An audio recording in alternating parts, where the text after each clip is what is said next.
आइजो गांखंनि गाहाय नेहाथारि बिउटि बसुमतारी आरो इलेक्शन इनचार्ज आरो जोंनि CWC मेम्बार कनक चन्द्र बर' बिथांमोनखौ गिबियाव सिबनाय हाबाफारिखौ जागायजेननो थाखाय आं गुरै खावलायनाय थाबाय।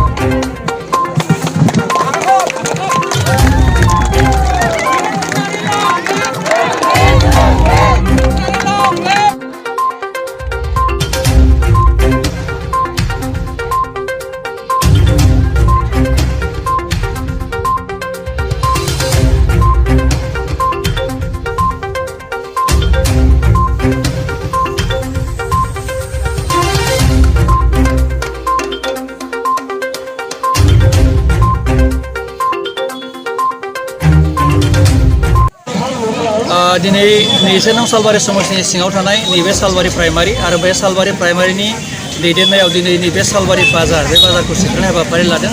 बेनि गुबै थांखियानो जाहैबाय जोङो अरायबो इउपिपिएल राजखान्थिखौ लुबैयो आरो मोजांखौ हास्थायो आरो बेयाव बेनि गेजेरजों नैबेखौनो मेसेज होनो नागिरदों जे नैबेयो स्वच्छ भारत अभियाननि दैदेननायाव स्वच्छ भारत अभियानखौ जोंबो बरायो आरो बरायनायजों लोगोसे जोङो बे ओनसोलखौ अरायबो साखोन सिखोन खालामनो लुबैयो आरो दिनैनि नैबे हाबाफारिनि गेजेरजों जे 60 बोसोर जे जाख्ल'बोनाय बा लेथ्रा लेफेरा खालामबोनाय जिखिनि खामानिफोर बिथांमोना जायफोर राजखान्थि हान्जाफोरा मावलांबाय बेखौ सिबस्रांनानै बेखौ जोङो बे बिटिआर ओनसोलाव गोग्गो मोनसे सरकार आरो मोजां मोनसे आबहावानि गेजेरजों सरकार दानायनि थाखाय बेबायदि मोनसे इसारा होनानै जों दिनै बे हाबाफारिखौ लानाय जादों।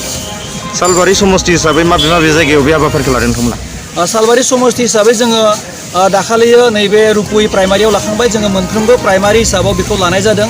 जोङो सोलाय दिनखौ दिनै नैबे नैथि हाबाफारिया जोंहा सालबारि प्राइमारि हिसाबै जों लादों। दाखालि रुपुइ प्राइमारिमोन बिदिनो जोङो मोन 10था प्राइमारियावबो जोङो सोलाय दिनखौ सोलाय जों बे हाबाफारिखौ लानाय जागोन।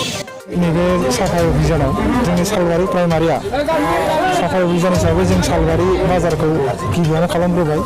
बेनि उनाव जों सालबारि थाना लोगोसे सालबारि SDO अफिस लोगोसेनो आरो सालबारि सिनियर कलेज जुनियर कलेज लोगोसे हाई सेकेन्डारि बायदियाव जों खालामनाय जादों। बेनि नैबे हाबाफारियाव 700निबो बांसिन जोंनि इउपिपिएलनि सोद्रोमाफोरा बाहागो लादों। बे हाबाफारिनि गेजेरजों जों बेखौनो फोरमायनो सानदोंदि जा जोंनि लेथ्रा जाबोर जिल्लाखौ साफा खालामनायजों लोगोसे बे जोंनि फैबाय थानाय इलेक्सन बे इलेक्सनाव जोंनि गोजाम सरकारा बा जाबोरफोरा जाहाथे साफा जायो बा बेखौ जों साफा खालामनानै मोनसे गोदान मोजां सरकार बा गोजोन सरकार लाबोनो हायो इउपिपिएल हिसाबै जों बेखौ लुबैदों। लोगोसेनो जोंनि ओनसोलखौ जों मोनसे इउपिपिएल सरकार फैयोब्ला नैबे ओनसोलखौ मोनसे जौगानाय ओनसोलाव लाबोगोन होननानै जों मिजिंथियो। लोगोसेनो नैबे ओनसोलखौ दिनैनि बे हाबाफारि बायदिनो इउपिपिएल सरकारा फैयोब्ला जों मोनसे साफा बा गोजोन थासारियाव लाबोगोन होननानै जों मिजिंथियो आरो।